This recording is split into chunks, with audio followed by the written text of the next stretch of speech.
தமிழகத்தில் ஜூன் 30 முதல் ஜூலை 6ஆம் தேதி வரை மழைக்கு வாய்ப்புள்ளதாக சென்னை வானிலை ஆய்வு மையம் தெரிவித்துள்ளது.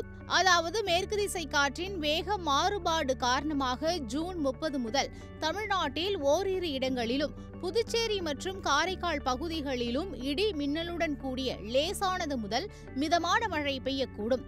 இதனைப் போலவே ஜூலை 1, 2ஆம் தேதிகளில் தமிழ்நாட்டில் ஓரிரு இடங்களிலும் புதுச்சேரி மற்றும் காரைக்கால் பகுதிகளிலும் லேசானது முதல் மிதமான மழை பெய்யக்கூடும் என்றும் தெரிவிக்கப்பட்டுள்ளது. மேலும் ஜூலை 3, 4, 5 மற்றும் 6ஆம் தேதி வரை தமிழ்நாட்டில் ஓரிரு இடங்களிலும் புதுச்சேரி மற்றும் காரைக்கால் பகுதிகளிலும் இடி மின்னலுடன் கூடிய லேசானது முதல் மிதமான மழை பெய்யக்கூடும். ஜூன் 30 முதல் ஜூலை 2ஆம் தேதி வரை தமிழ்நாட்டில் அதிகபட்ச வெப்பநிலைக்கு வாய்ப்பு குறைவு. எனினும் ஒரு சில இடங்களில் சற்று உயரக்கூடும் என்று தெரிவிக்கப்பட்டுள்ளது. எனவே மக்களே, மறக்காம வெளியே போகும்போது குடையை எடுக்க மறந்துடாதீங்க.